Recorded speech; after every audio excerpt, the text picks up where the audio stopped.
What's going on, everybody? I told you to be giving you an extra practice problem. Those of you that did not click on this video, I guess you won't see this, but those of you who did click on this video, this might give you a little bit of a help on a test question that you might have for this upcoming test. So go ahead now. I want you to try this. If you have time, at least, obviously, or at least mentally try to think through what your process would be for doing this problem. And I know that some of you might just let this play through and try to do this without it. But once I read the question, I really do think try to, again, I'm not asking you to necessarily even do the problem, but at least try to mentally think about what process you would have taken with this problem. Okay, so our problem is ammonia gas can be synthesized reversibly by combining nitrogen and hydrogen gas. If the KEQ at 375 degrees Celsius is 1.2, and you begin the reaction with an H2 concentration of 0.76 molar, an N2 concentration of 0.60 molar, and an NH3 concentration of 0.848 molar, which species will have a higher and which will have a lower concentration once equilibrium is achieved? So go ahead and pause it if you haven't already. And again, you don't have to actually work it out, but just try to think through what your mental process would be for doing this problem.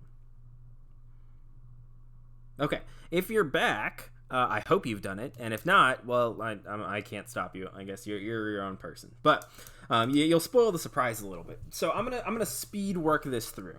So first we need an equation. This is being synthesized, so that's being made. So ammonia is going to be our product.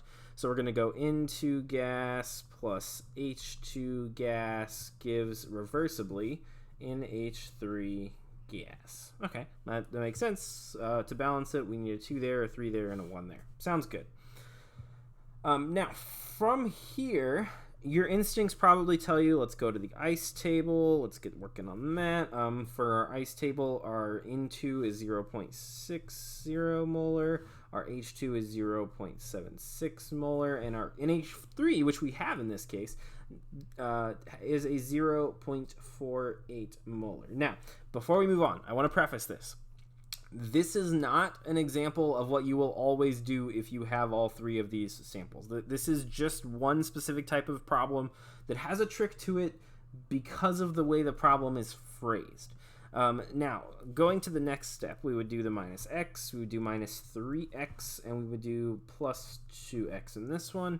So we get 0.60 minus x, 0.76 minus 3x, and then 0.48 plus 2x. And then from there, we would then have, okay, well, we've got our KEQ is 1.2 equals, we're going to go ahead and put our fraction up there. We get 0.48 plus 2x, but then this would need to be squared because there's a 2 here. And some of you might be seeing why this is a little bit of an issue, because next we're going to go 0.60 minus x, doesn't need anything, but our last piece is 0.76 minus 3x cubed.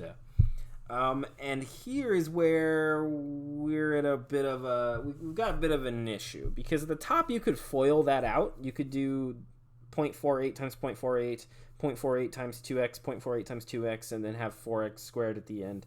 This one you don't have to do anything with. But this cube right here, again, I think you might have to, FOIL this. This came up in the Zoom call we had, is why I say again. But you may have to FOIL this and then multiply the three pieces to a separate, that's so many steps. So getting here, a lot of you would probably be like, okay, either Diamond is a sadist and he's trying to make our life hard, or I've missed something. So let's go back to the question. Ammonia gas can be synthesized reversibly. Okay, it was synthesized, it was reversible by combining nitrogen and hydrogen gas. If the KEQ at this is 370, okay, does 375 have anything to do with it? I can't think of anything. We've got 1.2, which is what we had. We've got 0.76, it's for the right thing, 0.6 for the right thing, 0.48, which is for the right thing.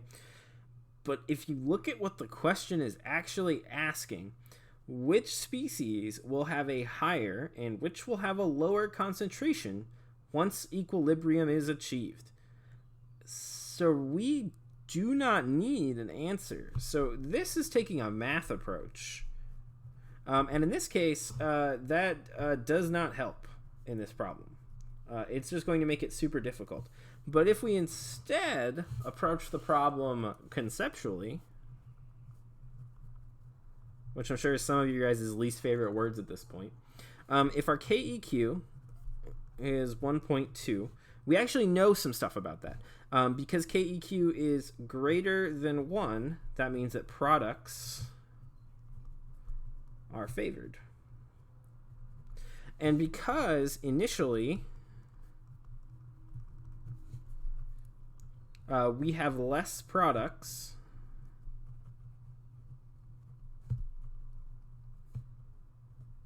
than we have reactants.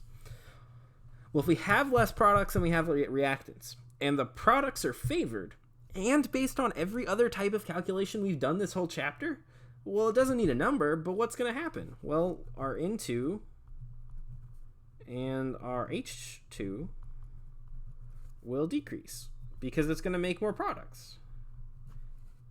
And then our NH3, because it's the product, will increase because it is a product.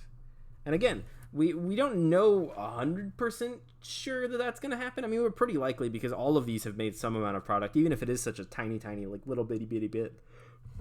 But in this one, we know for a fact, because KEQ is greater than 1, that our products are favored. So we have less products than we have either reactant. Products are the things that the reaction wants to make. It makes sense your products would increase and the rest of them would decrease.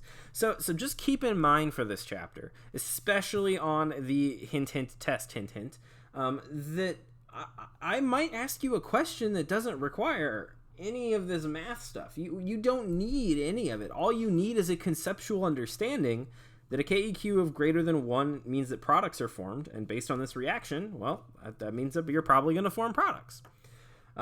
So I hope that's not super irritating or infuriating for any of you guys. I would do an example like this in class with you guys at some point if we would have been in class, but I still wanted to include it because I think it's important to remember that understanding the conceptual parts of this stuff as well as just the actual doing the math is really important. So I hope that makes sense. Hope you guys have a great rest of your day and hope you guys have a great weekend.